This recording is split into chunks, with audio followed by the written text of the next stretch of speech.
Varicose వ్యాధితో బాధపడుతున్నారంట. తక్కువ ఖర్చుతో ట్రీట్మెంట్ కావాలి అనుకుంటే ఎవిస్ హాస్పిటల్ని సంప్రదించండి. నమస్తే రమ్మగారు. నమస్తే చెయ్యి. ఏదైనా ఒక మంచి కథ చెప్పండి అండి. పూర్వం అంటే ఒక పల్లెటూరులో ఓ రంగనాథం గారిని ఒక మోతుబరి రైతు ఉండేవాడు. ఆయనకి లేక లేక ఒక సౌందర్యవతి అయిన కుమార్తె ఉందట, లక్ష్మి అమ్మాయి పేరు. ఈయన మంచి బాగా సంపాదించాడు, పిల్ల ఒక్కతే. సరే పిల్లకు 15-16 ఏళ్ళు వచ్చేసరికి చుట్టుపక్కల సంబంధాలు వస్తాయి చూడు.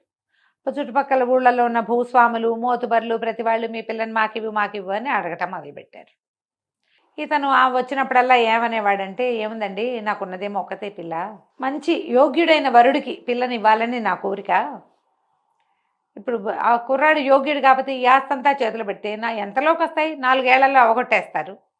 సొంతంగా సంపాదించుకునే తెలివి, యోగ్యుడైన వాడు, అలాంటి వాడికి పిల్లనివ్వాలని అనుకుంటున్నానని అందరితో చెప్తూ ఉండేవాడు. ఇలా గడవగా ఒకసారి ఒక 3 యువకులు, మేము చాలా యోగ్యులం, మీ పిల్లని చేసుకుని మేము మీ ఆస్తిని పెంచుతాం, మేము చాలా తెలివిగల వాళ్ళం, మంచివాళ్ళం అని అందరితోటి యోగ్యతా పత్రాలు కూడా పుచ్చుకుని, ఈ పిల్లాడు చాలా మంచివాడు, ఈ అబ్బాయి చాలా మంచివాడు అని అలాంటి సర్టిఫికెట్లు తీసుకుని 3 వచ్చారు. వస్తే సరే ఇతను 3 బాగున్నారు, 3 కాస్త చక్కటి వాళ్ళు, చూడడానికి బాగున్నారు, ఆస్తిపాస్తి ఉన్నవాళ్లే, మరి ఎంతో కొంత చదువు ఉంది, చుట్టాల పక్కాల్లో వాళ్ళ వివరాలన్నీ అందరూ సర్టిఫై చేశారు, వీళ్ళ అబ్బాయి మంచివాడు అని. మరి ఇప్పుడు మంచివాడంటే 3 మంచివాళ్ళలో ఒక మంచివాడిని తీయటం ఎలాగా, కష్టం కదా. అయితే ఈయన ఏమన్నాడు, మీ ఆస్తిపాస్తులు మీ నాన్నగారులు పరువు మర్యాదల మీద ఆధారపడకుండా నెల తిరిగేసరికి 100 రూపాయలు సంపాదించి పట్టుకురండి. ఈ రోజుల్లో అయితే 10 లక్షలు అలా చెప్పాలేమో, 1,00,000 అయినా అని చెప్పాలేమో, మరి పాతకాలం కదా, ఇప్పుడు 60లో కథ కాబట్టి 100 రూపాయలు అని చెప్పారు. 100 చాలా పెద్ద అమౌంట్ అప్పటికి. మనకి ఇప్పుడు ఏమొస్తాయి 100 రూపాయలతో? అది పరిస్థితి. కొన్ని కేజీ పళ్ళు కూడా రావమ్మా. అది పరిస్థితి. అది మన పరిస్థితి. అది 100 సులువు, చిన్న సంచిలో పెట్టే కూరలు మాత్రమే కొనగలుగుతున్నాం మనం. సరే చెప్పాడు. చెప్తే 3 అబ్బాయిలు బయలుదేరారు, తలా ఒకవైపుకి వెళ్ళారు. మొదటివాడు సారంగపాణి, ఆ అబ్బాయి పేరు. ఈ సారంగపాణి ఏం చేశాడు, వెళ్తున్నాడు ఒక ఊళ్ళల్లో నడిచి వెళ్తాడు, డబ్బు సంపాదించడం ఎలా అని ఆలోచిస్తుంటే అతనికి ఒక చెరువు గట్టు వాటి మీద పక్కన ఓ ఇంత కొయ్య బొమ్మ దొరికింది. ఊరికి కూర్చుంటే అక్కడ కనపడింది. ఏమిటా అని బొమ్మను తీసి చూశాడు. అదొక దేవతా విగ్రహం. మరి చెరువులో పైనుంచి కొట్టుకొచ్చిందో, ఎవరైనా సామాన్లు ఇల్లు ఖాళీ చేస్తూ అక్కడ పడేశారో తెలియదు. కానీ ఇతను ఆ బొమ్మని శుభ్రంగా చెరువులో తీసుకెళ్ళి బాగా శుభ్రం చేసి చూశాడు. కన్ను ముక్కు బాగుండి మరి అటు ఇటుగా కొంచెం నదీ దేవత విగ్రహాల్లాగా కనపడుతోంది.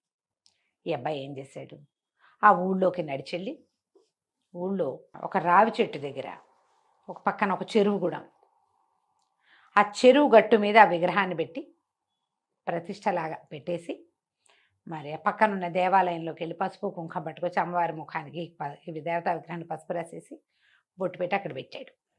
రావి చెట్టు కింద కూర్చున్నాడు. కూర్చుంటే వీళ్ళు బాబు ఎవరినైనా అని ఏదో అడిగితే, నేను మా గురువుగారితో కలిసి దేశాటం చేస్తున్నానండి, గంగామాత విగ్రహం దొరికింది నాకు, ఇదిగోండి ఈ చెరువు గట్టు మీద తెచ్చిపెట్టాను అనగానే ఒకళ్ళు చూశారు. అమ్మవారి జీచి కళకళ్ళాడిపోతుంది. చెక్క బొమ్మ, గంగామాత విగ్రహాలు చెక్కల మీద ఉండటం కద్దే కనపడతాయి. ఆ వచ్చిన వాళ్ళు అబ్బో ఎంత బాగుంది అని దండం పెట్టారు. చెరువుకు వచ్చిన వాళ్ళు ఓ బిందెడు నీళ్లు తెచ్చిపోసారు, మళ్ళీ కాస్త పసుపు రాసి బొట్టెట్టారు. మరి ఆటితో పోయేవాళ్ళు టెంకాయ కొట్టారు, ఇటు వచ్చేవాళ్ళు 4 అరటిపళ్ళు తెచ్చిపెట్టారు. వారం తిరిగేసరికి ఈవిడ తీర్థ ప్రజలాగా ఆవిడ దగ్గరికి జనం రావటం మొదలెట్టారు. చెరువు దగ్గరికి వచ్చిన ప్రతి వాళ్ళు ఓ పావలా 10 పైసలు వేయటం మొదలుపెట్టారు. మెల్లిగా అక్కడ హుండీ పెట్టారు. 10 రోజుల్లో ఈయనకి 3 శిష్యులు ఏర్పడ్డారు, ఈ సారంగపాణికి. మరి అతనికే కదా దొరికింది, ఏం పెద్ద మంచి మాటలు అవి చెప్పేవాడు కాదు, దండం పెట్టుకుని కూర్చునేవాడు రావి చెట్టు కింద. వచ్చిన వాళ్ళంతా ఏవో 10 రూపాయి, పావలా 10 పైసలు, 5 పైసలు కానీ అర్ధనా వేయటం మొదలుపెట్టారు. ఒక వారం 10 రోజులు తిరిగేసరికి ఇతను అందులోంచి కొంత డబ్బు తీసి విడిగా పెట్టడం మొదలుపెట్టాడు. గంగామాతకి గుడి కట్టాలి అని ఒక స్లోగన్ మొదలుపెట్టాడు. 3 శిష్యులు దాన్ని బలపరిచారు. 22 డేస్ అయ్యేసరికి పక్కన తీసిపెట్టిన డబ్బులు 100 దాటినాయి. వచ్చేస్తాయి అట్లాగే. అవును, ఎన్ని దేవాలయాలు చూడలా మనం. 26వ రోజుకి అక్కడ హుండీ నిండిద్ది, ఇతని దగ్గర 100 ఉంది. 26వ రోజున ఇతను ఏం చెప్పాడంటే, నేను వెళ్ళొస్తాను నాయన, గురువుగారు స్వప్నాదేశం ఇచ్చారు, నన్ను కాశీ రమ్మన్నారు, అమ్మవారికి గుడి కట్టించే బాధ్యత మీదే.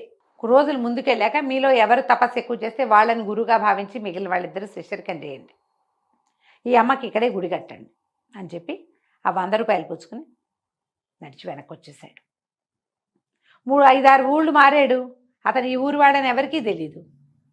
పైగా జుట్టు గడ్డము పెరిగిపోయి ఉన్నాయి, ఏదో లేత రంగు బట్టలు వేసుకున్నాడు, కావిగుడ్డల్లాగా ఉన్నాయి. ఇంటికి వెళ్ళాక మంచి ప్యాంటు షర్టు వేసుకుని హెయిర్ కట్ చేసుకుంటే అతను గుర్తు కూడా పట్టి వెళ్ళిపోయాడు, డబ్బులు పుచ్చుకుని అయిపోయింది. అక్కడి నుంచి ఇందులో రెండో వాడు సుబ్రహ్మణ్యం. ఈ సుబ్రహ్మణ్యము సంపాదించడానికి మార్గాల కోసం తిరుగుతున్నాడు. ఏమీ పని దొరకలా, ఐడియా రాలా. చిన్నపిల్లలు ఆడుకుంటుంటే వాళ్ళ దగ్గర వాళ్ళు ఏదో తింటుంటే నాకు కూడా పెట్టండి అని అట్లా ఆహారం స్వీకారం చేయటం మొదలుపెట్టాడు. 8-10 రోజులు గడిచినాయి. అతని వల్ల కాల. ఇది నా వల్ల కాదు, ఇంటికి వెళ్ళిపోదాం అనుకున్నాడు. 5-6 ఊళ్ళు దాటేశాడు. ఆ ఊరు ఈ ఊరు ఈ ఊరు నడుస్తూ ఓ ఊళ్ళో ఇతను ఇంక వెళ్ళిపోదాం ఇక వెనక్కి, ఇక నేను ముందుకు వెళ్ళను ఈ సంపాదన కోసం అని అనుకుని వెనక్కి తిరిగేసరికల్లా ఏమైంది, కొంత దూరం నడిచి వస్తుంటే చీకటి మాటన ఎవరో మనిషి పరిగెడుతూ ఇతన్ని గుద్దేశాడు. గుద్దేసేసరికల్లా కింద పడ్డాడు. ఇతను అతన్ని లేవదీసే లోపల వెనక నుంచి పెద్ద పెద్ద కేకలు వినపడ్డాయి, పట్టుకోండి పట్టుకోండి, దొంగ దొంగ, వాడు దొంగ అనేసరికల్లా ఇతను గట్టిగా పట్టాడు. అవతల వాడు 2 గుద్దులు గుద్దేశాడు. ఇతన్ని పట్టుకుంటున్న వాడిని కొట్టాడు. కొట్టేసరికల్లా ఈ సుబ్రహ్మణ్యం కొంచెం గట్టివాడే. అతను ఆ దొంగని పెడరక్కలు విరిచి పట్టేసుకున్నాడు. మోకాలతో మోచేత్తో దొరికిన చోటల్లా కొట్టేసి పట్టేశాడు. ఆ అవతల కేకలు పెడుతున్న వాళ్ళకి పట్టుకున్నాను రండి రండి రండి అంటే వీడి దగ్గర ఒక కత్తి కూడా ఉంది. ఈ పరిగెత్తుకొస్తున్నది కత్తి దొంగ దగ్గర. సుబ్రహ్మణ్యంకి ఒక చిన్న గాయం కూడా అయింది. కానీ అతను వదిలిపెట్టల, సాహసి, పట్టుకున్నాడు. వాళ్ళు పరిగెత్తుకుంటూ వచ్చి ఈ గట్టిగా వెనక నుంచి పట్టుకున్నాడుగా, అతన్ని స్వాధీనం చేసుకున్నారు. బాబు ఎవరండి మీరు, ఏ ఊరు మీద, ఈ ఊరు వాళ్ళే లేరే అని కనుక్కున్నారు. ఏదో పై ఊరు, ఏదో పని కోసం ఈ ఊరు వచ్చానని చెప్పాడు. చెప్పేసరికి రండి జమీందార్ గారి దగ్గరికి వెళ్దాం. వీడు జమీందార్ గారింట్లో కత్తి చూపించి నగా నట్రా కొట్టేశాడు, వాడి బట్టల్లో ఉన్నాయి ఆ నగలన్నీ అని చెప్పి చెక్ చేసి నగలు ఉండటం చూసుకుని ఈ సుబ్రహ్మణ్యాన్ని కూడా మోసపోయారు జమీందార్ గారి దగ్గరికి. ఆ జమీందార్ గారు చాలా సంతోషించి, నాయన భలేవాడిపోయి నువ్వు ఈ 100 ఉంచు అని 100 రూపాయలు చేతిలో పెట్టాడు. సుబ్రహ్మణ్యం అనుకున్నాడు, ఇవాళ నక్కని దొక్కాను, అదృష్టం కలిసి వచ్చింది, అంతేగా, ఇలాగే కలిసి రావాలి మనకెప్పుడో అని ఆ 100 జేబులో పెట్టుకుని వెనక్కి తిరిగి వచ్చేసాడు. ఇక మూడోవాడు, ఇతని పేరు గురునాథం. ఈ గురునాథము ఆ ఊరు ఈ ఊరు తిరుగుతూ వెళ్ళాడు. ఎవరో వ్యవసాయ పనులు చేసుకుంటుంటే వాళ్ళకి సహాయం చేశాడు. వాళ్ళు భోజనం పెట్టారు. పై ఊరు వెళ్ళాడు. అక్కడ ఏదో గడ్డివాము కట్టేస్తుంటే ఆ గడ్డివాము పని కూడా చేశాడు. 16 రోజులు గడిస్తే ఈ 15 రోజుల్లో అతను శుభ్రంగా సుష్టుగా తిన్నాడు. ప్రతిరోజు డబ్బులు 5-6 రూపాయలు కూడా అతని దగ్గర చేరల. తిండి గడుస్తోంది కానీ డబ్బులు రావటం. ఇవి ఎట్లా వస్తాయో అతనికి తెలియలే. 15 రోజులు అయిపోయింది. అయితే ఇతను ఒక ఊరు మారుతుంటే ఒక జట్టు, ఒక 6-7 మనుషులు కూర్చొని మాట్లాడుకుంటున్నారు. ఏమిటి అని కనుక్కున్నాడు.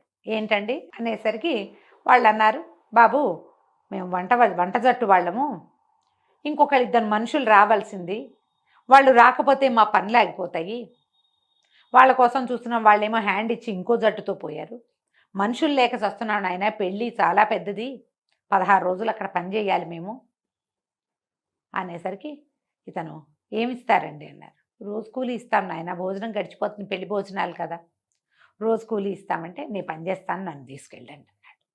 తనకి వంట ఏం పెద్దగా రాదు, కానీ పై పని చేయాలి కదా. వంటశాలలో గుండిగలు దించటాలు, కూరలు కలపటాలు, కూరలు తరగటాలు, ఈ వస్తువు ఇక్కడి నుంచి అక్కడికి మోయటం,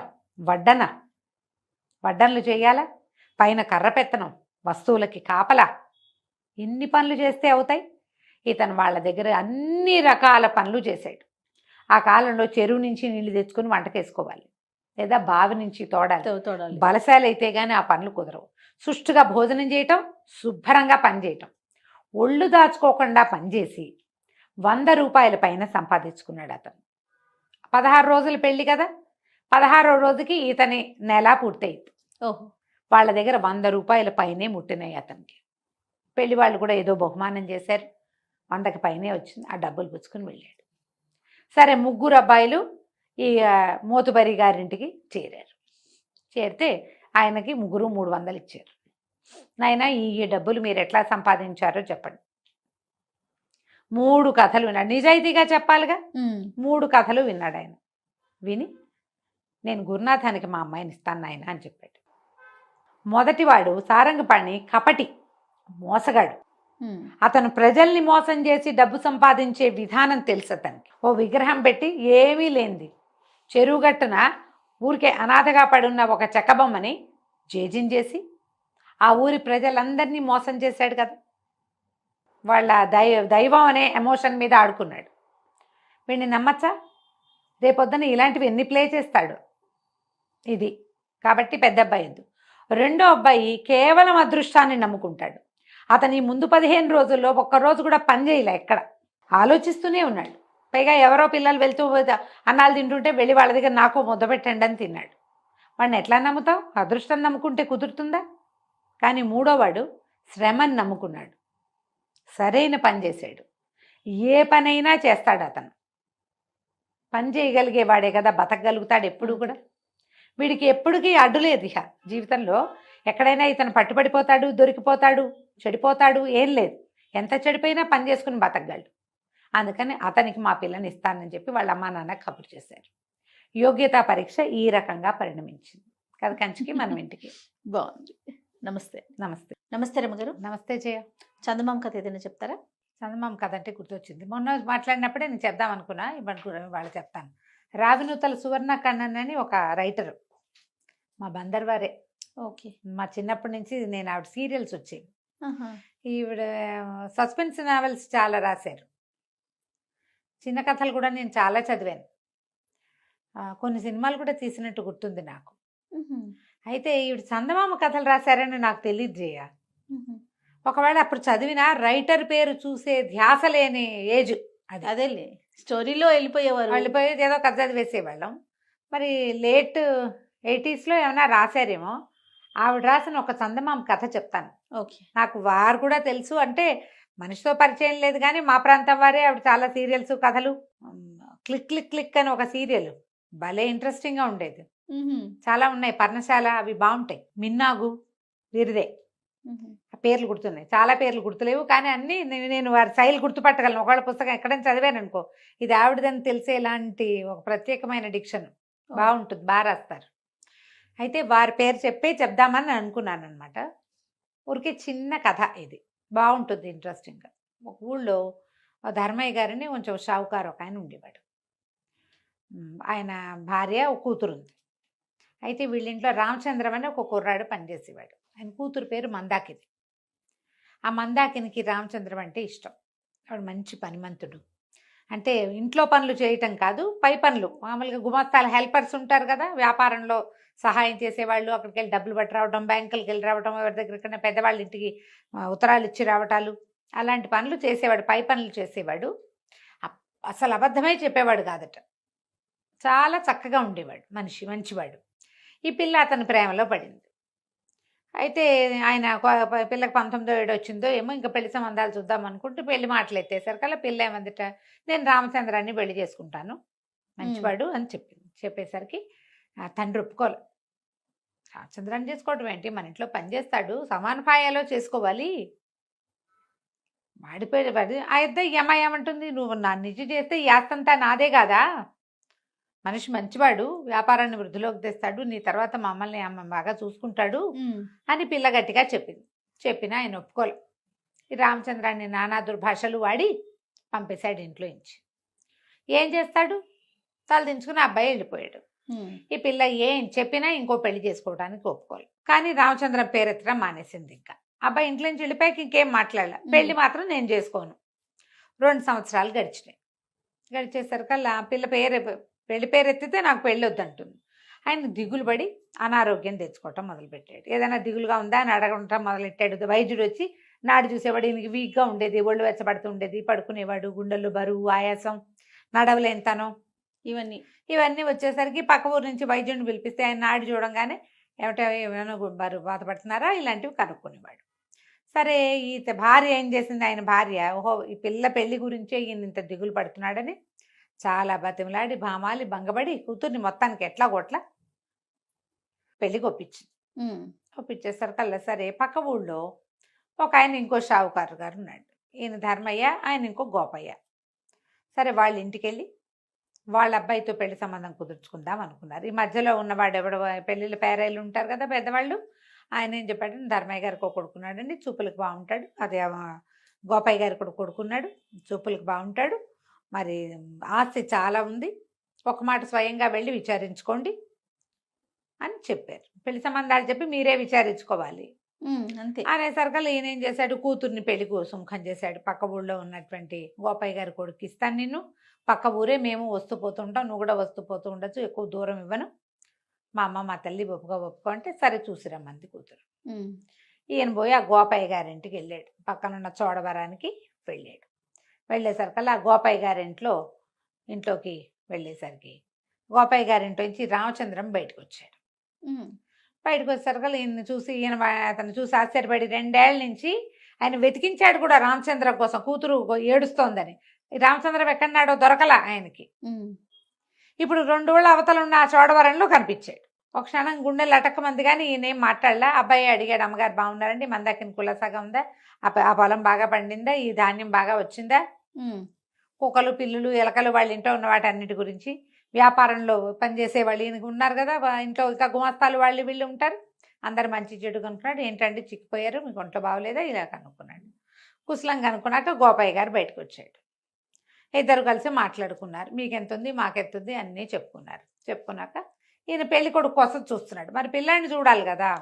ఈయన అన్నాడు రామచంద్రంతో గోపయ్య గారు, ఒరే వెళ్ళి అబ్బాయి గారిని పిలుచుకురాను, ఆయన అబ్బాయి వెళ్ళి పెళ్లి వాళ్ళు వచ్చారని చెప్పంటే ఈ రామచంద్రము ఏదో సవరిస్తూ కాగితాలు అవి, ఆయన రాడండి పిలిచినా అన్నాడు. ఎందుకు రారు, పెళ్లి వాళ్ళు వచ్చారని చెప్పు, ఆయన కన్ను మలిపి వెళ్ళిపో అని చెప్తున్నాడు అనమాట. అదే వెళ్ళటల్లా, వెళ్ళకుండా అబ్బాయి లేదండి, ఒకవేళ ఆయన వస్తానన్నా మంజువాణమ్మ గారు రానివ్వదు అన్నాడు. అనగానే ఈయన ఆశ్చర్యపోయాడు. మంజువాణి ఎవరు అని అడిగాడు ధర్మయ్య గారు.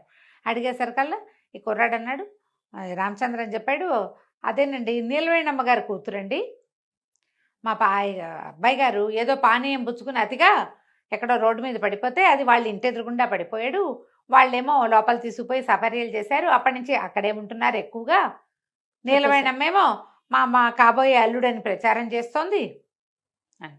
ఎక్కడో వాళ్ళ ఇల్లు అని అడిగాడు. అదేనండి కొంచెం అవతలగా సానివాడు ఉంది కదండి, అందులో నేనండి అన్నాడు. అనగానే ఇంకేముంది, ఈయన ధైర్యమని లేచి ఉంచున్నాడు. ఏమిటయ్యా సానివాడిలో ఉంటాడా నీ కొడుకు, రోజస్తమానం అక్కడే ఉంటాడు, అదే ఆయన ఎవతను పెళ్లి చేసుకోబోతున్నాడని ప్రచారం కూడా ఉంటే ఆ పిల్లాడికి మా పిల్లని ఇవ్వాలా అని లేచి బయలుదేరి. లేచేసరికల్లా ఈ గోపయ్య గారికి ఒళ్ళు మండిపోయింది. ఇంత ఎత్తున లేచాడు. లేచి ఇవి నీ రామచంద్రం మెడ పట్టుకుని బయటికి చూశాడు. దుర్మార్గుడా, వచ్చిన సంబంధం చెడగొట్టావు నువ్వు నీ మాటలతోటి, నీ వల్ల సంబంధం చెడిపోయింది, కనుగిలుపుతున్నా అర్థం చేసుకోవు, పిచ్చివెధవి నువ్వు, పనిచేసేవాడికి ఆ మాత్రం తెలివితేటలు ఉండద్దు, పెళ్ళైతే రేపొద్దున అబ్బాయి వాడే సరవుతాడు, ఏమిటవుతాడు అయితే అవుతాడు లేకపోతే లేదు అని ఒక తోపు తోశాడు. తోయంగానే ఈ ధర్మయ్య గారు వాకిట్లోనే నుంచున్నాడు. బయటికి వెళ్ళాడు కానీ వాకిట్లో నుంచుని గభాలన రామచంద్రాన్ని పుచ్చుకున్నాడు చేతులతోటి.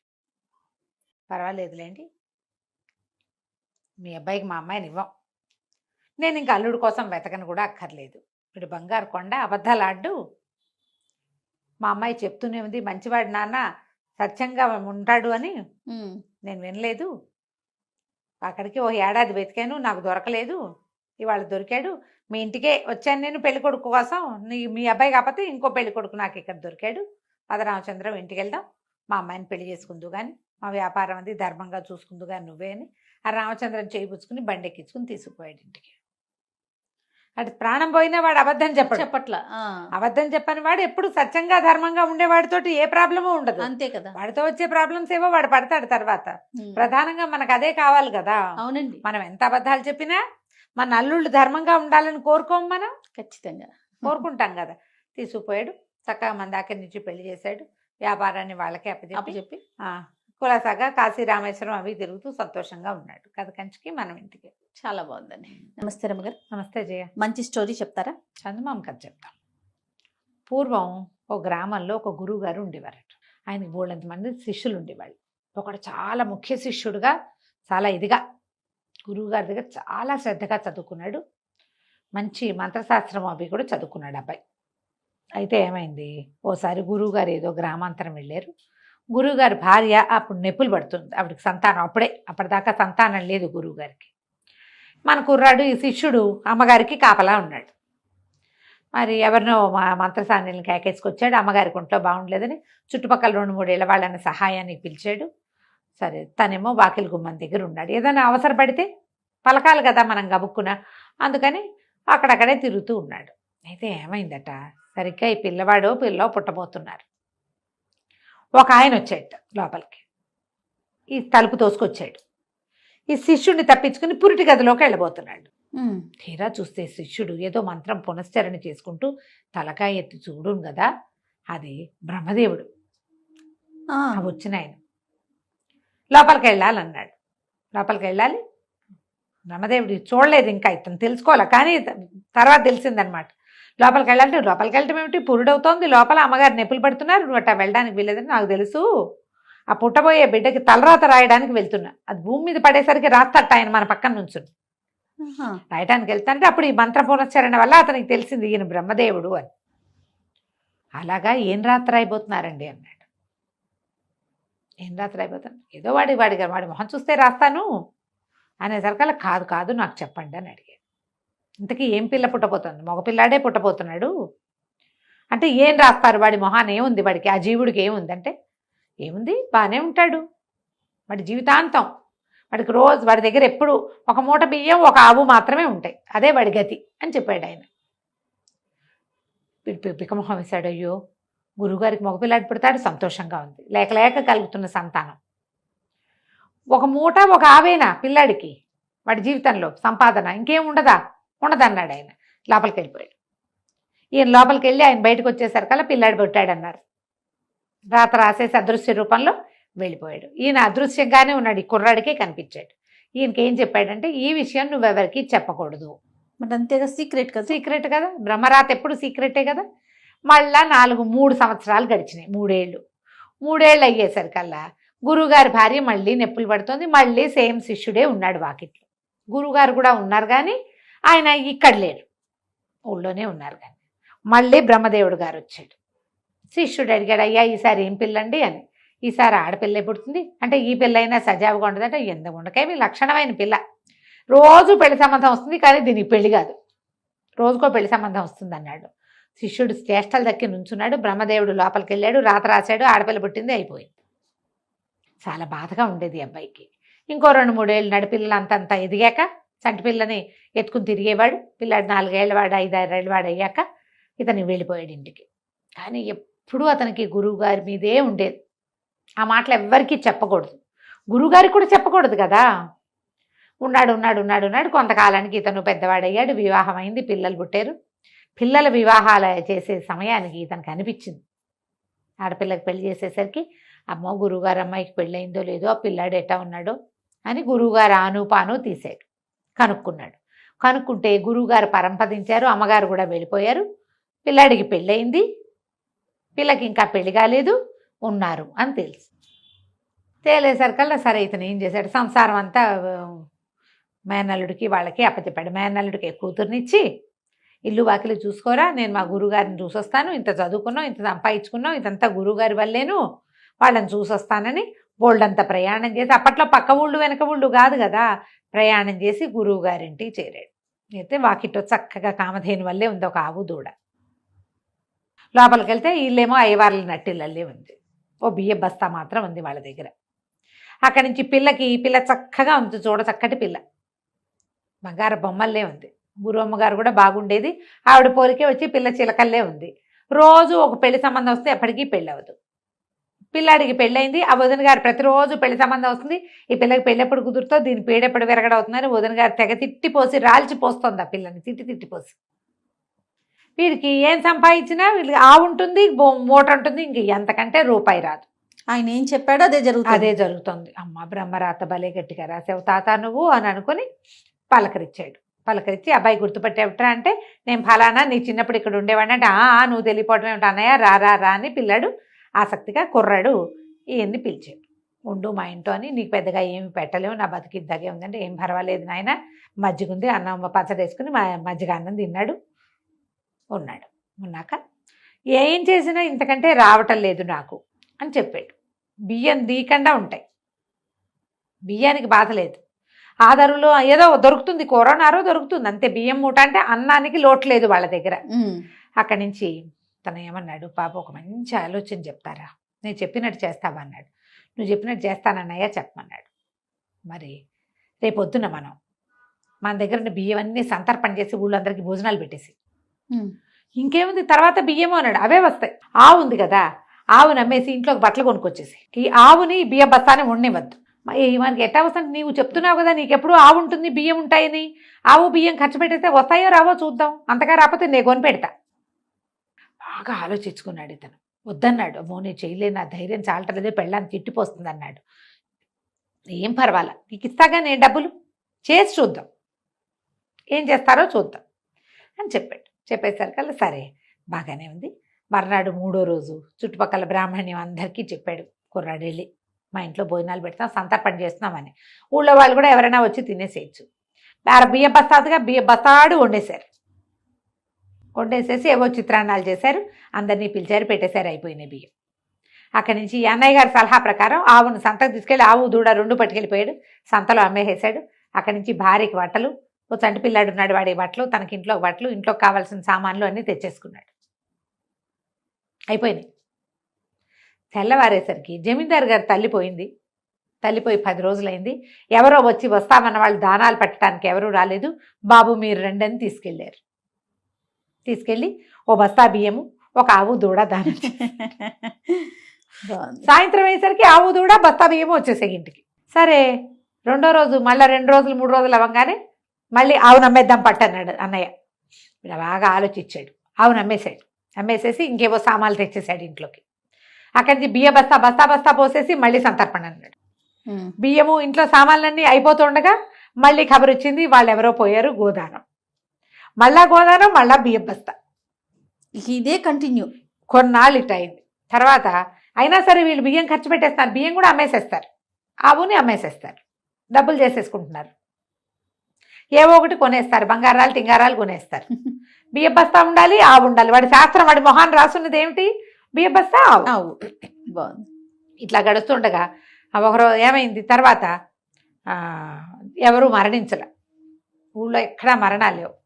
కానీ సడన్గా వీళ్ళ బాకిట్లో ఓ బియ్య బస్తా పెట్టుంది, ఒక ఆవు కట్టేసింది. 4 రోజులు చూసి వీళ్ళు బస్తా వాడేశారు, ఆవును వాడేశారు. మళ్ళీ 5వ రోజున మళ్ళీ ఒక ఆవు వచ్చింది, ఓ బియ్య బస్తా వచ్చింది. ఈ కథ బాగుంది. అక్కడి నుంచి ఈయన ఏం చేశాడు, ఆ పెళ్లి కావాల్సిన పిల్లని దగ్గర కూర్చోబెట్టుకుని, అమ్మాయి నా మాట వినమ్మా, ఇంకేం వింటానన్నయ్యా, నాకు పెళ్ళి అవ్వదు, ఇట్లాగే ఉంది నా పరిస్థితి అంటే. అట్లా కాదు, ఈసారి పెళ్లి సంబంధం వస్తుందా, వచ్చిన పెళ్లి సంబంధం వాళ్ళు నాకు కంటే కాసులు పేరు వడ్డాను ఓ పట్టు చీర తెస్తేనే చూస్తాను, కనిపిస్తాను, లేకపోతే నేను కనిపించను, పెళ్లి చూపులు కూర్చొని నేను అనేసరికి సరే మామూలుగా వచ్చిన వాళ్ళే నన్ను పెళ్లి చేసుకోవట్లేదు, ఇవన్నీ సరుకులు తెమ్మంటే ఎవరు రారేమోనన్నయ్య, అయినా సరే చూద్దామన్నాడు. రేపొద్దునే ఒక పెళ్లి వాళ్ళు వచ్చారు. పెళ్లి వాళ్ళు వచ్చి పిల్లని చూస్తామన్నారు. రోజు పెళ్లి చూపులే ఆ పిల్లకి. అమ్మాయి నేను చచ్చిన పెళ్లి చూపులు కూర్చోను, కంటే కాసుల పేరు వడ్డాణము మరి ఓ పట్టు చీర తెచ్చిస్తేనే పెళ్లి చూపులు కూర్చుంటాంది. పెళ్లి వాళ్ళు తెల్లబోయారు, ఇది ఎక్కడ గోల్, పెళ్లి చూపులకే వెళ్ళిపోయారు. కానీ సాయంత్రానికి ఒక పెద్ద మనిషి వచ్చాడు. ఆయన ఒక కంటే కాసుల పేరు వడ్డాను పట్టు చీర తెచ్చి. ఊహించగలమా ఇలా జరుగుతాయని? అస్సలు. కంటే కాసుల పేరు లోపల పెట్టుకుంది వదిన గారు. పిల్ల చక్కగా పట్టు చీర ధరించి ఆ పెద్ద మనిషికి వచ్చి కనిపించింది. రోజు ఆయనే వస్తున్నాడు. కంటే కాసుల పేరు వడ్డానో పట్టు చీర పట్టుకురావాలి, పిల్లని చూసి వెళ్ళాలి. వదిన గారు ప్రతిరోజు వచ్చే వస్తువులను చూసుకుని, మరి బంగారం అంతంత అమరుతుంటే ఎవరు కాదంటారు? కొత్త బంగారు వస్తువులు, రోజు వస్తువులు లోపల పెట్టుకుని రోజు తెస్తున్నాడు అతను. 9 రోజులు వచ్చాడు. 10వ రోజు ఈయన, అయ్యా నేను వచ్చిన పని అయిపోయింది, నీ సంసారం బాగుంది, ఆవుని బస్తాని మాత్రం ఉండనివద్దు నువ్వు. ఏ రోజు ఆ రోజు లేదా 2-3 రోజులు సమయం చూసుకుని చేసేసి అదే డబ్బు అయిపోతుంది, మళ్ళీ అవి నీకు వస్తాయి, ఏం పర్వాలా, సరేనా అని చెప్పి, అమ్మాయి ఇదే కంటిన్యూ చేయి, నువ్వు పెళ్ళవకపోతే అదే పోతుంది, హాయిగా ఉంటావు కనీసం నువ్వు అని చెప్పేసి చెల్లెలకి చెప్పేసి బయలుదేరాడు. ఈయన బయలుదేరింది ఏం టైము, పొద్దున్నే వాళ్ళు ఒక పడవ దాటాలి. ఆయన అది తెల్లవారి 5:30-6 గంటలకల్లా పడవ తీస్తారు. అక్కడికి వెళ్ళాలంటే ఈయన 2 గంటలకు బయలుదేరాలి, బ్రాహ్మీ ముహూర్తంలో బయలుదేరాలి. నేను సంధ్య వార్చుకుని వెళ్తానమ్మా అని కోడలికి తమ్ముడికి వీళ్ళకి చెప్పేసేసి రాత్రి వాకిట్లో పడుకున్నవాడు గావంచా సర్దుకుని తన సంచి సర్దుకుని నడిచి రావటం మొదలెట్టాడు. ఏరు దాటుతున్నాడు, కొంచెం చిన్న ఏరు దాటి అవతల పడవ దగ్గరికి వెళ్ళాలి. తెల్లవారుజాం ఒక ఆయన ఒక ఆవు ఓ సంచి పుచ్చుకుని నడిచి వస్తున్నాడు. ఆయన అక్కడ దాటి ఇక్కడికి రావాలి. వస్తుంటే బాగా పరకాయించి చూశాడు, మంత్రం పునశ్చరణ చేసుకుంటూ. ఈయన చూసేసరికి బ్రహ్మదేవుడే. బాగున్నారా స్వామి అని అడిగాడు. ఏం బాగుంటాను రా నాయన, నన్ను ఇరికిచ్చావు కదా నువ్వు అన్నాడు బ్రహ్మదేవుడు. 10 రోజుల నుంచి బ్రహ్మదేవుడు వస్తున్నాడు రోజు వీళ్ళింటికి. ఆవు బస్తా ఇవ్వాల్సింది, ఈ అబ్బాయికి వడ్డాణం ఇవ్వాలి. రోజు పెళ్లి చూపులు దాని మొహం మీద రాశాడు. మరి పెళ్లి చూపులకి ఇవి ఇస్తే గానీ కూర్చోనంటే అవి ఇచ్చి కూర్చోవాలి ఎవరో ఒకరు. అందుకని ఆయనే వస్తున్నాడు. అనేసరికల్లా ఇతను అన్నాడు, మన శిష్యుడు, మరి ఎందుకండి వాళ్ళ రాత మార్చచ్చు కదా అన్నాడు. రాయటమే కానీ మార్చటం మన వల్ల కాదురా నాయన, నా కర్మకి ఇది వచ్చింది, కొంచెం మాడిఫై చేస్తా, 2 అక్షరాలు సవరించి సరి చేస్తానులే, నువ్వు వెళ్ళిరా అన్నాడు. తెల్లవారి ఇంకో పెళ్లి సంబంధం వచ్చి పిల్లకి పెళ్ళైపోయింది. అబ్బాయికి ఎక్కడి నుంచో ఆస్తి స్వాస్తి కలిసి వచ్చినాయి. ఈ మూట ఆవు నుంచి పైకి వెళ్ళిపోయాడు. 10 ఎకరాల పొలం కూడా వచ్చింది. వాళ్ళు హాయిగా ఉన్నారు. బ్రహ్మదేవుడు తన కర్మానికి వీళ్ళకి పంచాడు. రోజు ఏ చావు రాకపోతే ఆయనే ఆవు బియ్య బస్తా తెచ్చిపెట్టాలి. తెచ్చాడు అట్లా 3 సార్లు. వీళ్ళకేమో 9 రోజుల పాటు 9 వడ్డాణాలు, 9 గంటలు, 9 కాసుల పేర్లు పట్టుకొచ్చి ఇచ్చాడు. అది కంచకి మనం ఇంటికి. బాగుంది రమ్మగారు, తమాషా కథ. మన మొహాన రాసుంటే చచ్చినట్టు మన చేతిలోకి వస్తుంది అది. మనది అయితే ఎవరో ఒక కారణం అవుతారు దానికి, ఎవరో ఒక కారణం. అది మనకి రాతలో లేకపోతే మనం ఎంత ప్రయత్నించినా చివరి దాకా వచ్చైనా విరిగిపోతుంది అది.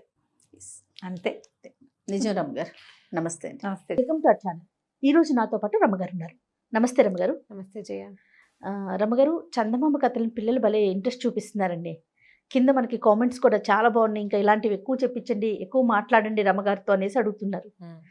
సో మరి ఈరోజు ఒక చందమామ కథ, కొంచెం పెద్ద కథ చెప్తా. ఓకే. ఒక కుంతల దేశం, ఎంతసేపు కుంతల దేశం పేరుస్తుంటుంది. ఆ పేరు అంటే విదర్భ దేశం చెప్దాం ఈసారి. పేరు మార్చుకోవచ్చు, మన ఇష్టం కదా. విదర్భ రాజకుమారుడు చంద్రసేనుడు. అయితే అతనికి ఏంటంటే ఏదో ఊహాసుందరిని పెళ్లి చేసుకోవాలని, అందమైన అమ్మాయిని పెళ్లి చేసుకోవాలని ఉండేదట, కోరిక ఉండేది. అయితే ఏమైంది, ఎంతమందిని చూపించినా నచ్చేది కాదు, నచ్చేవాడు కాదు, అతనికి నచ్చేది కాదు. ఏమైనా నచ్చలేదు, అమ్మాయినా నచ్చలేదు, అలా అనేవాడు, వంకలు పెట్టేవాడు. అయితే కొంతకాలం తర్వాత వాళ్ళ నాన్న ఏం చేశాడంటే రకరకాల దేశాల నుంచి బోళ్ళంతమంది అందగత్తెల పటాలని అన్నీ తెప్పించి ఒక చుట్టింట్లో, అంటే గుండ్రంగా ఉండే ఇంట్లో అంటిపించాడు. అంటిపించి అతను పుట్టినరోజు నాడు సాయంకాలం, అబ్బాయి చుట్టింట్లో నీకు ఆసక్తికరమైన విషయం ఉంది, పైకి వెళ్ళి చూసి నీకేం కావాలో చెప్పమన్నాడు. అయితే అన్ని పటాలు చూడ్డానికి వెళ్ళాడు ఈ అబ్బాయి. పైకి వెళ్తే బోళ్ళంతమంది అందగత్తెల అమ్మాయిలు, రాజకుమార్తె ఫలానా రాజకుమార్తె, ఫలానా రాజకుమార్తె అని రాసింది. అందరినీ చూస్తుంటే ఒక ఫోటోకి, ఒక చిత్రపటానికి కర్టెన్ వేస్తుంది, ముసుగేసేసారు. మామూలుగా మన వ్యక్తులకు ఎలా ఉంటుందంటే ఓపెన్గా ఉండే విషయం కంటే మూసుండే విషయం మీద మహా ఆసక్తిగా ఉంటుంది.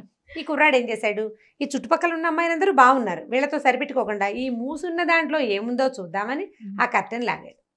అక్కడ ఉన్న అమ్మాయిని చూసరికి ఆయన భలే నచ్చింది, ఎంత బాగుందో, భలే అందంగా ఉంది. ఉండేసరికల్లా ఏం చేశాడు, ఆ పటం తీసుకొచ్చి, నాన్నగారు ఈ అమ్మాయి నాకు నచ్చిందండి అంటే ఆయన తెల్లబోయాడు. ఇదేమిట్రా, దీన్ని ముసుగేసాం కదా, ముసుగేసిన పటం ఎందుకు చూసావు నువ్వు, ముసుగేస్తే ఇది వద్దని అర్థం. ఓహో, ఇది వద్దని అర్థం కదా, అందుకని ముసుగేసాం, మిగిలినవన్నీ ఓపెన్గా పెట్టాం. ఆ పటాల్లో ఏదో ఒకటి చూసి నేర్చుకోవాలి, ఈ అమ్మాయి నచ్చుకున్నావేమిటి నువ్వు, ఇది వద్దన్నాడు. అనేసరికల్లా ఈ అబ్బాయి ఏమన్నాడు, మీరు అక్కడ 30 పటాలు పెట్టారు, నాకు ఇది నచ్చింది, ఈ అమ్మాయే నచ్చింది, ఎందుకు చేసుకోవద్దంటారు, మరి ఈ పటం ఎందుకు తెప్పించావు అని పోట్లాడాడు. తండ్రి అన్నాడు, పెద్దరాజు గారు, ఈ పటం మన ఇంటికి వచ్చే నాటికి బాగానే ఉంది, ఈ అమ్మాయిని ఒక రాక్షసుడు ఎత్తుపోయాడు, ఒక మాంత్రికుడు ఎత్తుపోయాడు, ఉక్కు కోటలో దాచిపెట్టాడు. ఈ అమ్మాయి అక్కడి నుంచి బయటికి రాదు, వాడు చాలామందిని ఇట్లాగే తీసుకెళ్ళిపోయాడు. మన దగ్గరికి వచ్చాక వాళ్ళ దగ్గర నుంచి కబురు వచ్చింది, రాజకుమార్తెని ఉక్కు కోటలో బంధించాడు అని. కాబట్టి ఇది లాభం లేదు, ఈ అమ్మాయి కుదరదంటే ఈ అబ్బాయి ఏమన్నాడు, ఉక్కు కోటలో ఉంటేడు, బంగారపు కోటలో ఉంటేడు, నేను వెళ్ళి తెచ్చుకుంటా, నాకు ఆ అమ్మాయి నచ్చింది, నాకు నేను రాజకుమారుని, నాకు నచ్చిన దాన్ని తెచ్చుకోలేకపోతే ఎందుకు ఈ రాచరికం వేస్ట్. నేను రాజుగారి అబ్బాయి కదా, ఏదో ఏమైనా నేను అబ్బాయి నా వల్ల కాదని ఊరుకుంటాను. నేను రాజకుమారుని, నాకు బోల్డంత శౌర్యం ప్రతాపం అవి ఇవి బోల్డన్ ఉన్నాయి, ఇవన్నిటి ప్రకారము నేను వెళ్ళి తెచ్చుకోవాల్సిందే తప్పిస్తే ఇప్పుడు అలాగే చేస్తాము. ఒక అమ్మాయి కోసం యుద్ధం చేసి అమ్మాయిని తెచ్చుకుంటున్నాం, మామూలుగా అలా చేస్తారు. ఇప్పుడు నేను ఎందుకు మాంత్రికుడితో యుద్ధం చేయకూడదు అని అన్నాడు. వాళ్ళ నాన్న అన్నాడు, ఒరే మనుషులతో యుద్ధం వేరు, మాంత్రికులతో యుద్ధం వేరు, ఇది కష్టమైన సంగతి, వద్దని తల్లి తండ్రి ఎన్ని విధాల బతిమలాడినా ఒప్పుకోలే. ఒప్పుకోలే అబ్బాయి, ఒప్పుకోలే. నేను వెళ్తాను, వెళ్ళాల్సిందేనన్నాడు. ఇక వాళ్ళకి విసుగు పుట్టి ఒక మంచి గుర్రం, ఓ పనివాడిని తోడిచ్చి వెళ్ళిన వీళ్ళని వెతుక్కోమన్నారు. వెతుక్కోమంటే వీడు అలా వెళ్తుంటే చాలా కాలం వెళ్ళాడు. ఆ ఉక్కు కోట అనే పదార్థం ఎక్కడుందో తెలియదు, దాని ఆనుపాను తెలియదు. మాంత్రికుడు ఎత్తుపోయాడు, ఉక్కు కోటలో పెట్టాడు పదమే అందరికీ తెలుసు. ఇలా కొన్ని అడవులు అవి దాటాడు. దాటిన తర్వాత ఏమైంది, ఒక అతను కనిపించాడు. కనిపించేసరికి సరే నువ్వెవరు ఏమిటి అంటే, నేను ఉక్కు కోట కోసం వెతుకుతున్నాను అని చెప్పాడు. చెప్పి నువ్వెవరంటే, నా పేరు పొడుగు, నేను ఎంత పొడుగైనా ఎదగలను అన్నాడు. వచ్చినవాడు ఏమిటి పొడుగా అలా ఎలా ఎదుగుతామంటే, ఇదిగో అని ఇలా పొడుగ్గా సాగిపోయేటవాడు. ఇంత పొడుగైపోయాడు.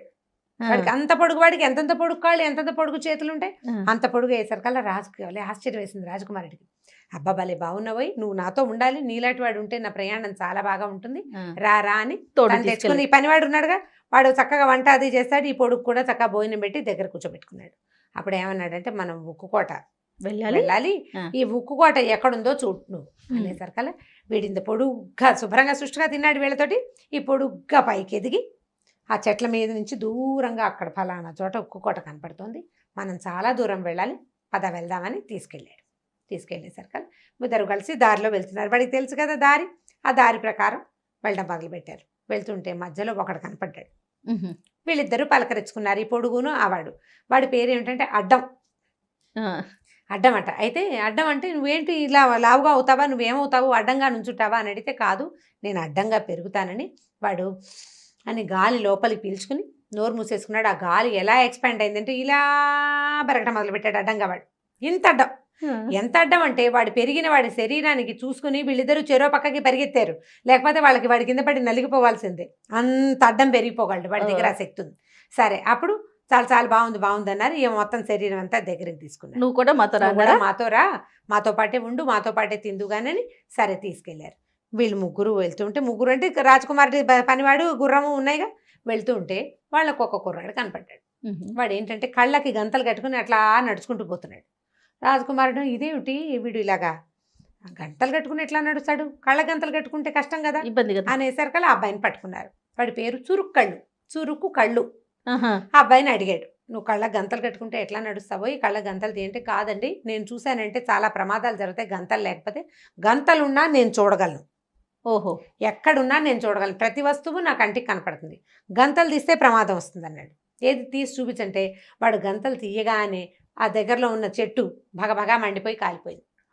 వాడు వెంటనే గుడ్డ కట్టేసుకున్నాడు, ఇలా అవుతుంది అందుకని నేను కళ్ళ గుడ్డ తీయను, కానీ నాకు ప్రతిదీ కనపడుతుంది అనేసరికల్లా అప్పుడు ఇతను ఏమన్నాడు, మాకు దారి తెలుసు, కాకపోతే ఏదో అలానే వీడి పొడుగు చూశాడు కదా, తెన్ను తెలీదు ఏ రకంగా వెళ్ళి ఏం చేయాలో, కాబట్టి నువ్వు ఏదైనా చెప్పమంటే వీడు ఏం చేశాడంటే ఈ కళ్ళగా తన దృష్టిని బాగా కేంద్రీకరించి రాజకుమార్తె ఉక్కు కోటలో ఉందని, ఫలానా చోట ఉందని చెప్పాడు. చెప్పేసరికల్లా ఈ పొడుగు ఏం చేశాడు, తన శరీరాన్ని అమాంతం పెంచి ఈ రాజకుమారిని, పనివాడిని, ఈ చురుక్కళ్ళవాడిని, అడ్డాన్ని నలుగుని ఇలా పట్టుకుని సందిటి పట్టు గబగబా ఉక్కు కోట వైపుకి నడిచేశాడు.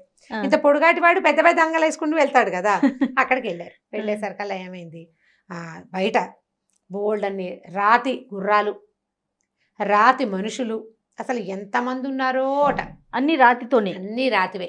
అక్కడి నుంచి ఇటు ఏం చెప్పాడంటే, ఈ ఉక్కు కోటలో నలుగురు కోసం వంట చేస్తున్నారు, మన నలుగురు కోసమే వాళ్ళు వండుతున్నారు, మనం వస్తామని వాళ్ళకి తెలుసు అని చెప్పాడు. వీళ్ళు వెళ్ళారు ఆ ఉక్కు కోటలోకి. వెళ్తే వంట అవుతోంది, ఎవరో వంట చేస్తున్నారు, చక్కగా కూర్చున్నారు, నలుగురు భోజనాలు చేశారు. పనివాడిని గుర్రాన్ని వదిలిపెట్టేసి వీళ్ళు వెళ్ళిపోయారు. నలుగురు భోజనం, రాజకుమారుడు, పొడుగు, అడ్డం, చురుక్కళ్ళవాడు, రాజకుమారుడు నలుగురు కలిసి భోజనం చేశారు. ఓ గదిలో కూర్చున్నారు. కూర్చుంటే ఒక ముస్సలి గూనివాడు, వంగిపోయి ఉన్న ఒకవాడు వచ్చాడట. గూని అతను వచ్చి నడుముకి ఉక్కుతోటి, ఉక్కు అంటే ఐరన్ లాంటిది, కొంచెం నల్లగా ఉంటుంది, 3 కట్లు ఉన్నాయట వాడి నడుముకి, 3 కట్లు ఉన్నాయి. అతను ఏం చేశాడంటే వస్తూ తనతో ఒక అమ్మాయిని చేత్తో పుచ్చుకొచ్చాడు. వచ్చేసరికల్లా ఈ రాజకుమారుడు గుర్తుపెట్టేశాడు, ఈ అమ్మాయి నేను ప్రేమించింది అని ఆ అమ్మాయిని దగ్గరికి వెళ్ళి మాట్లాడబోయాడు. ఆ అమ్మాయి అలా చూస్తూ నుంచింది, అది మెలకుగా లేదు, నడిచొస్తోంది, స్పృహలో లేదు. అప్పుడు ఇతను ఏం చెప్పాడంటే, ఈ గూనివాడు, ఇదిగో నీకు కావాల్సిన రాజకుమార్తె, దీనికోసమే నువ్వు ఇంత దూరం వచ్చావు. తెల్లవారే వరకు ఈ అమ్మాయిని ఎక్కడికి వెళ్ళనివ్వకుండా కాపలా కాయాలి. గది దాటి వెళ్ళిపోయిందో నువ్వు రాయి అయిపోతావు. గదిలో నుంచి బయటికి పోకూడదు, దీనికి బయటికి వెళ్ళనివ్వకుండా కాపలా కాయమన్నాడు. సరే అమ్మాయి నువ్వు ఒక కుర్చీలో కూర్చోబెట్టారు. ఈ అబ్బాయిలు నలుగురు భోజనం చేశారు కదా, మెలకుగానే కూర్చున్నారు. ఈ పొడుగు ఏం చేశాడు, ఓ చోట గదిలో పక్కన నిలబడి చుట్టూతా ఏమున్నాయో పరిశీలిస్తున్నాడు. ఈ అడ్డం తన శరీరాన్ని పెంచి గదిలో నుంచి బయటికి వెళ్ళే అన్ని మార్గాల్ని మూసేశాడు. శరీరంతో మూసేశారు. చురుక్కళ్ళ వాడు అట్లా నిద్రపోకుండా నుంచున్నారు. కాసేపు అయ్యాక మెల్లిగా నలుగురికి నిద్ర వచ్చేసింది. తెల్లవారబోతుండగా మెలకు వచ్చి చూసుకున్నారు, ఏది రాజకుమార్తె లేదు. వీళ్ళకేమో నిద్ర వచ్చేసింది. అయ్యో అమ్మో సూర్యోదయం అయిపోతుందని ఈ రాజకుమార్తె ఎక్కడుందని వెతికితే ఈ పొడుగు తన శరీరాన్ని పెంచి దూరంగా చూస్తున్నాడు కానీ వాడికి కనపడదు. చురుక్కళ్ళ వాడి దృష్టిని కేంద్రీకరించగానే వాడికి ఏం కనపడిందంటే ఇక్కడికి 100 ఆమడల దూరంలో ఉన్న ఒక మర్రి చెట్టు మీద మర్రి కాయలో రాజకుమార్తెని బంధించి ఉంచారు. కాయలో ఉంది. అయ్యో ఆయన సరికల్లా వీడు ఏం చేశాడు, ఈ పొడుగు వెంటనే ఇంత పొడుగ్గా పరిగెత్తి పగాబగబా అంగలేసుకుంటూ ఈ 100 ఆమడల దూరాన్ని దాటేసి పరిగెత్తుకుంటూ వెళ్ళి ఆ మర్రి కాయని తీసుకొచ్చేసాడు. ఆ కాయని తెచ్చి ఇట్లా గదిలో పడేయంగానే అమ్మాయిగా మారిపోయింది అది. ఈ ముసలివాడు వచ్చాడు తెల్లవారంగానే, రాజకుమార్తె ఇక్కడే ఉంది. వాడు ఎలా చేశారు అన్నాడు కానీ వాడి నడువుకి 3 ఉక్కుతోటి కట్లు కట్టినాయి. ఓ కట్టు విడిపోయిందిట, 2 కట్లు ఉన్నాయి. వాడు గొణుక్కుంటూ ఈ అమ్మాయిని చేత్తో పుచ్చుకు తీసుకెళ్ళిపోయాడు. ఇక్కడే ఉండండి అన్నాడు. పగలల్లా వీళ్ళు అటు ఇటు తిరిగి చూశారు, కోటంతా చూశారు. వజ్రాలు వైడూర్యాలు ఆభరణాలు ఎన్ని ఉన్నాయో, ఎంత సంపదో. కానీ అన్ని చోట్ల గుర్రాలు ఏనుగులు లేవు. గుర్రాలు, ఎడ్లబళ్ళు, గుర్రబళ్ళు, మనుషులవి మట్టి బొమ్మలు, రాతి బొమ్మలే ఉన్నాయి. అంతా కూడా రాతితోటే, ఏం లేవు అక్కడ. అన్ని పెట్టెల నిండా బంగారాలు, వజ్రాలు, వైడూర్యాలు అలా బోల్డన్ని ఉన్నాయన్నమాట. సరే 2వ రోజు సాయంకాలం మళ్ళీ వీళ్ళు రాత్రి అన్నాలు తినేశారు. ఆ గూనివాడు రాజకుమార్తెని తెచ్చాడు. ఇంకో 2 రోజులు నువ్వు కాపాడాలి ఇవ్వండి అని చెప్పి ఆ అమ్మాయిని అక్కడ వదిలిపెట్టి వెళ్ళాడు. అమ్మాయి ఏమీ స్పృహ లేదు, అడిగినా మాట్లాడినా ఏమీ లేదు. సరే వీళ్ళు ఏం చేశారు, మళ్ళీ నిన్నట్లాగానే బాగా కేర్ఫుల్గా ఉన్నారు. అయినా సరే వీళ్ళకి నిద్ర వచ్చింది. తెల్లారేసరిగా లేదు అమ్మాయి. అమ్మాయి లేదు. లేకపోయేసరికల్లా అప్పుడు మళ్ళీ చురుక్కళ్ళ వాడిని ప్రేరేపించారు, ఎక్కడుందో చూడరా నాయన. మరి చూడాలి కదా ఎవరో ఒకడు. ఈసారి ఈ అమ్మాయి ఎక్కడుందంటే అక్కడెక్కడో ఇంకా దూరంలో ఒక చిలక గుడ్డులో ఉంది. ఓహో. మళ్ళీ ఈ పొడుగువాడు పరిగెత్తుకుంటూ వెళ్ళి ఆ గుడ్డును తీసుకొచ్చాడు. గుడ్డును తీసుకొచ్చి ఆ గుడ్డును కాస్త గదిలో పెట్టంగానే మళ్ళీ అమ్మాయిగా మారిపోయింది. పొద్దున గూనివాడు వచ్చాడు, 2 తిట్లు తిట్టాడు వీళ్ళని. ఈ నడువుకి 3 కట్లలో 1 కట్టు నిన్న ఊడిపోయిందా, 2వ కట్టు ఇవాళ ఊడిపోయింది, ఇంకొక కట్టుకు మిగిలింది. వాడు సణుక్కుంటూ విసుక్కుంటూ వీళ్ళు ఎలా చేస్తున్నారో నాకు అర్థం కావట్లేదని ఆ అమ్మాయి చేయి పుసుకుని బరాబరా లాక్కుంటూ రాజకుమార్తెని తీసుకుపోయాడు.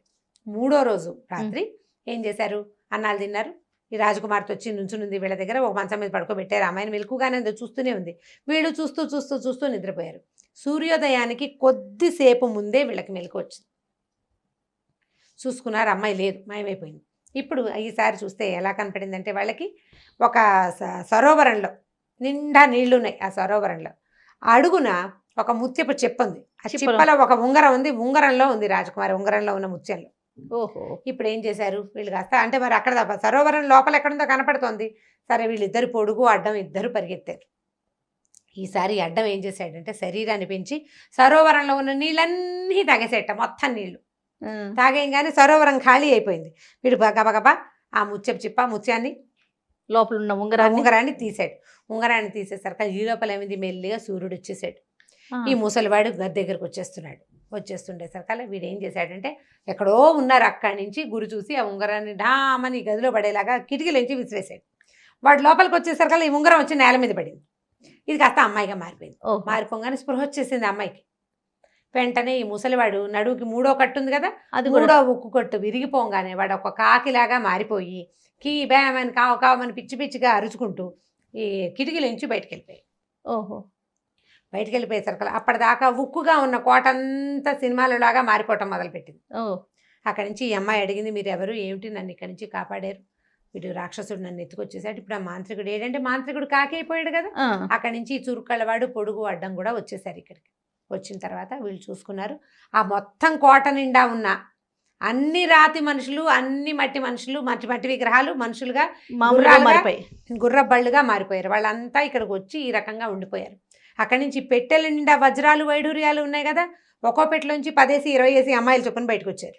ఓహో, మణులుగా చేసి వాటిని దాచిపెట్టాడు. దాచిపెట్టాడు.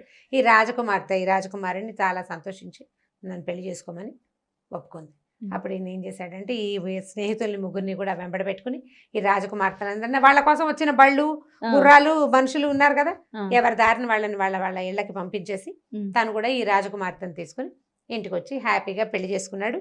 ఈ ముగ్గురిని తన రాజ్యంలోనే తలక ఒక ఉద్యోగం ఇచ్చేసి చక్కగా దగ్గర పెట్టుకుని వాళ్ళతోటి వాళ్ళ స్నేహం ఎప్పుడు పోకుండా ఉంచుకున్నాడు అనమాట. అయిపోయింది కథ కంచికి, మనం ఇంటికి. చాలా బాగుంది రమ్మగారు. జానపద కథ.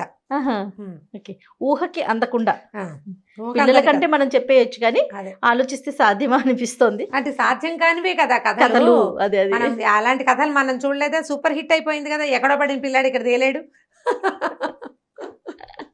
జానపద కథలు అలాగే కదా ఉంటాయి. ఇలా విపరీతంగా ఇప్పుడు కథ అంటే మీకు రియల్ గా జరిగే దాని మీద అంత ఆసక్తి ఉండదు కదా, విపరీతంగా ఉండేదే ఆసక్తికరంగా ఉంటుంది. జరగచ్చు, జరిగుండొచ్చు. అదే. బాగుంది రమ్మగారు. ఇంకొక వీడియోలో మళ్ళీ కలుద్దామండి. తప్పకుండా చేయం.